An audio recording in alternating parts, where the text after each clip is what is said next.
Hello students, this is Sanju Thakur. Now welcome to target focus one step toward success best learning platform YouTube channel में आप सभी का स्वागत है। तो जो भी हमारे साथ आज नए जुड़े हैं तो चैनल को सब्सक्राइब कीजिए और बेल आइकन को ज़रूर प्रेस कीजिएगा ताकि हमारी वीडियो की नोटिफिकेशन आप सभी तक सबसे पहले पहुंच सके। तो आज हम डिस्कस करने वाले हैं जनरल हिंदी के मुहावरे, लोकोक्तियाँ, वाक्यांश के लिए एक शब्द, विलोम शब्द और पर्यायवाची शब्द। तो कंटिन्यू करते हैं आज के सेशन को। तो पहले हम डिस्कस करेंगे मुहावरे। तो पहला मुहावरा है अंगारों पर लौटना। अंगारों पर लौटने का मतलब होता है क्रुद्ध होना। अगला है अकल दंग होना। अकल दंग होना इसका मतलब होता है चकित होना। अगला है अकल का पुतला। अकल का पुतला होता है बहुत बुद्धिमान। अगला है अंत पाना। अंत पाना होता है भेद पाना। अगला है अंतर के पट खोलना। अंतर के पट खोलना इसका मतलब होता है विवेक से काम लेना। नेक्स्ट है अकल के घोड़े दौड़ाना। अकल के घोड़े दौड़ाना इसका मतलब होता है कल्पनाएं करना। नेक्स्ट है अपनी डफली अपना बाजा। अपनी डफली अपना बाजा इसका मतलब होता है अपने मन की करना। नेक्स्ट है अंधे की लकड़ी। अंधे की लकड़ी होता है एकमात्र सहारा। नेक्स्ट है अंधों में काना राजा। अंधों में काना राजा इसका मतलब होता है अज्ञानियों में अल्प ज्ञान वाले का सम्मान होना। अज्ञानियों में अल्प ज्ञान वाले का सम्मान होना। नेक्स्ट है अंग टूटना। अंग टूटना इसका मतलब होता है बहुत थक जाना। नेक्स्ट है अंकुश देना। अंकुश देना इसका मतलब होता है दबाव डालना। नेक्स्ट है अंग में अंग चुराना। अंग में अंग चुराना इसका मतलब होता है शर्माना। क्या होता है अंग में अंग चुराने का मतलब? शर्माना। नेक्स्ट है अंग अंग फूले ना समाना। अंग अंग फूले ना समाना इसका मतलब होता है आनंद विभोर होना। आनंद विभोर होना। नेक्स्ट है अंगार बनना। अंगार बनना होता है लाल होना या फिर बहुत ज़्यादा क्रुद्ध होना। तो नेक्स्ट डिस्कस करते हैं लोकोक्तियाँ एवं कहावतें। तो पहली लोकोक्ति है पानी पीकर जात पूछना। पानी पीकर जात पूछना इसका मतलब होता है कोई काम कर चुकने के बाद उसके औचित्य पर विचार करना। कोई काम कर चुकने के बाद उसके औचित्य पर विचार करना। नेक्स्ट है पंच परमेश्वर। पंच परमेश्वर इसका मतलब होता है पांच पंचों की राय। तो नेक्स्ट लोकोक्ति है नाचे कूदे तोड़े तान ताको दुनिया राखे मान।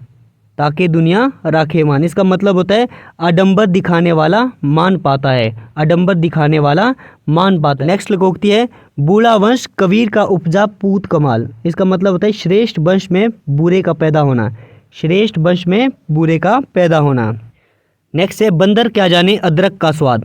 बंदर क्या जाने अदरक का स्वाद इसका मतलब होता है मूर्ख गुण की कद्र करना नहीं जानता है। मूर्ख गुण की कद्र करना नहीं जानता है। अगला है बांझ का जाने प्रवस की पीड़ा। बांझ का जाने प्रवस की पीड़ा इसका मतलब होता है जिसको दुख नहीं हुआ है वह दूसरों के दुख को समझ नहीं सकता। जिसको दुख नहीं हुआ है वह दूसरों के दुख को समझ नहीं सकता। नेक्स्ट है बिल्ली के भाग्य से छींका टूटा। बिल्ली के भाग्य से छींका टूटा इसका मतलब होता है बिना प्रयास के अयोग्य व्यक्ति को जो है श्रेष्ठ वस्तु का मिलना। बिना प्रयास के अयोग्य व्यक्ति को श्रेष्ठ वस्तु का मिलना। अगला है बोए पेड़ बबूल के आम कहाँ से हुए। बोए पेड़ बबूल के आम कहाँ से हुए इसका मतलब होता है जैसी करनी वैसी भरनी। अगला है बैल का बैल गया 9 हाथ का पगह भी गया। बैल का बैल गया 9 हाथ का पगह भी गया इसका मतलब होता है बहुत बड़ा घाटा होना। अगला है बकरे की माँ कब तक खैर मनाएगी। बकरे की माँ कब तक खैर मनाएगी इसका मतलब होता है भाग्य की जगह पर कब तक रक्षा होगी। भाग्य की जगह पर कब तक रक्षा होगी। तो नेक्स्ट डिस्कस करते हैं विलोम शब्द। तो पहला है निर्गुण। निर्गुण का विलोम शब्द होता है सगुण। और नमक हराम का होता है नमक हलाल। नगर का होता है ग्राम। निषेध का होता है विधि। तो वेरी इंपॉर्टेंट, निषेध का विलोम शब्द क्या होता है? विधि। अगला है निर्जीव। तो निर्जीव का विलोम शब्द होता है सजीव। तो नेक्स्ट है निश्चेष्ट। निश्चेष्ट का विलोम शब्द होता है सचेष्ट। न्यून का होता है अधिक। दुराचारी का होता है सदाचारी। दीर्घ काय का होता है कृशकाय। वेरी इंपॉर्टेंट, दीर्घ काय का विलोम शब्द क्या होता है? कृशकाय। अगला है दुराशय। दुराशय का होता है सदाशय। और दाता का होता है सूम। वेरी इंपॉर्टेंट, दाता भी इंपॉर्टेंट है तो दाता का विलोम शब्द होता है सूम। नेक्स्ट है देह का विलोम शब्द होता है अदेह। दक्षिण का होता है वाम। दीवा का होता है रात्रि। वेरी इंपॉर्टेंट, दीवा का विलोम शब्द क्या होता है? रात्रि। दृढ़ का होता है विचलित। क्या होता है दृढ़ का? विचलित। दृश्य का होता है अदृश्य। दुर्बल का होता है सबल। दूषित का होता है स्वच्छ। क्या होता है दूषित का विलोम शब्द? स्वच्छ।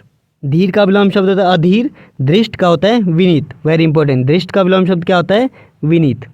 अगला है नश्वर। नश्वर का विलोम शब्द होता है शाश्वत। न्याय का होता है अन्याय। निर्दोष का होता है सदोष। नाम का होता है अनाम। निंदा का होता है स्तुति। क्या होता है निंदा का विलोम शब्द? स्तुति। निरर्थक का विलोम शब्द होता है सार्थक। निष्काम का होता है सकाम। निंद्य का होता है वंद्य।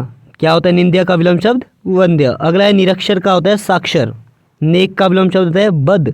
क्या होता है नेक का? बद। नेकी का होगा बदी। निडर का विलोम शब्द होता है कायर। क्या होता है निडर का? कायर। और निर्मल का होता है मलिन। क्या होता है निर्मल का? मलिन। नेक्स्ट डिस्कस करते हैं पर्यायवाची शब्द। तो पहला है ठेठ। तो ठेठ के पर्यायवाची शब्द होता है निपट, नीरा, बिल्कुल। डंडा के पर्यायवाची शब्द होते हैं सोठा, छड़ी, लाठी। अगला है डाली। तो डाली के पर्यायवाची शब्द होते हैं भेंट और उपहार। क्या होते हैं डाली के? भेंट और उपहार। अगला है डब। तो डब के पर्यायवाची शब्द होते हैं ढंग, ढरा, रीति, तरीका। ढांचा के पर्यायवाची शब्द होते हैं पंजर, ठटरी। क्या क्या होते हैं ढांचा के? पंजर और ठटरी। नेक्स्ट है ढील। तो ढील के पर्यायवाची शब्द होते हैं शिथिलता, सुस्ती, अतत्परता। क्या क्या होते हैं? शिथिलता, सुस्ती, अतत्परता। अगला है ढूंढ। तो ढूंढ के पर्यायवाची शब्द होते हैं खोज और तलाश। ढोर के पर्यायवाची शब्द होते हैं ढोर के होते हैं चौपाया और मवेशी। क्या क्या होते हैं ढोर के? चौपाया और मवेशी। नेक्स्ट है तर्कस। तो तर्कस के पर्यायवाची शब्द होते हैं तूण, तूणीर, त्रोण, निशंग और ईशुदी। क्या क्या होते हैं? तूण, तुणीर, त्रोण, निशंग और ईशुदी। नेक्स्ट है तलवार। तो तलवार के पर्यायवाची शब्द होते हैं असी, करवाल, चंद्रहास, खड़ग, कृपाण और शमशीर। अगला है तालाब। तो तालाब के पर्यायवाची शब्द होते हैं सर, सरोवर, पुष्कर, जलाशय, तडाग, पद्माकर, सरसी। क्या क्या होते हैं? सर, सरोवर, पुष्कर, जलाशय, तडाग, पद्माकर और सरसी। नेक्स्ट डिस्कस करते हैं वाक्यांश के लिए एक शब्द। पहला वाक्य है जो कान को कटु लगे। जो कान को कटु लगे उसको क्या बोल देते हैं? कर्ण कटु। अगला है कष्टों या कांटों से भरा हुआ। कष्टों या कांटों से भरा हुआ उसको क्या बोल देते हैं? कंठ काकीर्ण। क्या बोलते हैं? कंठ काकीर्ण। अपने कर्तव्य का निर्णय ना कर सकने वाला। अपने कर्तव्य का निर्णय ना कर सकने वाला उसको क्या बोल देते हैं? किंग कर्तव्य विमूढ़। क्या बोल देते हैं? किंग कर्तव्य विमूढ़। कर्तव्य विमूढ़। अगला है जो कटु बोलता हो। जो कटु बोलता हो या फिर जो कटु बोलता है उसको क्या बोल देते हैं? कटु भाषा। जो कष्ट को सहन कर सके। जो कष्ट को सहन कर सके उसको क्या बोल देते हैं? कष्ट सहिष्णु। क्या बोल देते हैं? कष्ट सहिष्णु। अगला है जो काम से जी चुराता है। जो काम से जी चुराता है उसको क्या बोल देते हैं? कामचोर। अगला है किसी के उपकार को ना मानने वाला। किसी के उपकार को ना मानने वाला उसको वो क्या बोल देते हैं? कृतघ्न। अगला है जो कहा गया है। जो कहा गया है उसको क्या बोल देते हैं? कथित। अगला है जो कहने योग्य हो। जो कहने योग्य हो उसको क्या बोल देते हैं? कथ्य या फिर कथनीय। अगला है जो कला जानता हो। जो कला जानता हो उसको क्या बोल देते हैं? कलाविद या फिर कलाकार। अगला है जो अच्छे कुल में उत्पन्न हुआ हो। जो अच्छे कुल में उत्पन्न हुआ हो उसको क्या बोल देते हैं? कुलीन। अगला है बेलों आदि से घिरा हुआ सुरमय स्थान। बेलों आदि से घिरा हुआ सुरमय स्थान उसको क्या बोल देते हैं? कुंज। क्या बोलते हैं उसको? कुंज। अगला है जो किए गए उपकार को जानता हो या फिर जो किए गए उपकार को मानता हो उसको क्या बोल देते हैं? कृतज्ञ। क्या बोलते हैं इसको? कृतज्ञ। अगला है जो कर्तव्य से च्युत हो गया है। जो कर्तव्य से च्युत हो गया है उसको क्या बोल देते हैं? कर्तव्य च्युत। नेक्स्ट है जिसे बाह्य जगत का ज्ञान ना हो। जिसे बाह्य जगत का ज्ञान ना हो उसको क्या बोल देते हैं? कूप मंडूक। क्या बोलते हैं इसको? कूप मंडूक। अगला है किसी की कृपा से पूरी तरह संतुष्ट। किसी की कृपा से पूरी तरह संतुष्ट उसको क्या बोल देते हैं? कृतार्थ। क्या बोलते हैं उसको? कृतार्थ। अगला है जिसकी बुद्धि कुश के अग्र या फिर जिसकी बुद्धि कुश के नोक की तरह तेज हो उसको क्या बोल देते हैं?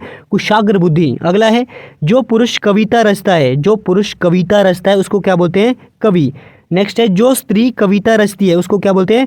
कवित्री। अगला है जिसके पास करोड़ों रुपए हो। जिसके पास करोड़ों रुपए हो उसको बोल देते हैं करोड़पति। नेक्स्ट है वह बात जो जनसाधारण में चलती आ रही है उसको क्या बोल देते हैं? किंवदंती।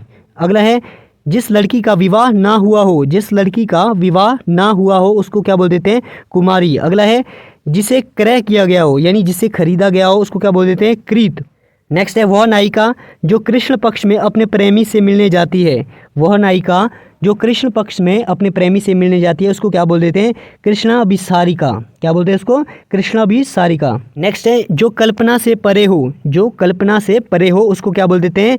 कल्पनातीत। क्या बोलते हैं उसको? कल्पनातीत। अगला है कारागार से संबंध रखने वाला। कारागार से संबंध रखने वाला उसको क्या बोल देते हैं? कारागारिक। अगला है कार्य करने वाला व्यक्ति। कार्य करने वाला व्यक्ति को क्या बोल देते हैं? कार्यकर्ता। अगला है किन्हीं निश्चित कार्यों के लिए बनाई गई समिति उसको बोलते हैं कार्य समिति। क्या बोलते हैं उसको? कार्य समिति। अगला है पद, उम्र आदि के विचार से औरों से अपेक्षाकृत छोटा उसको क्या बोल देते हैं? कनिष्ठ। अगला है ठीक अपने क्रम से आया हुआ। ठीक अपने क्रम से आया हुआ उसको क्या बोलते हैं? क्रमागत। नेक्स्ट है नियम विरुद्ध या फिर निंदनीय कार्य करने वालों की सूची। नियम विरुद्ध या फिर निंदनीय कार्य करने वालों की सूची, उसको बोलते हैं काली सूची या फिर ब्लैक लिस्ट।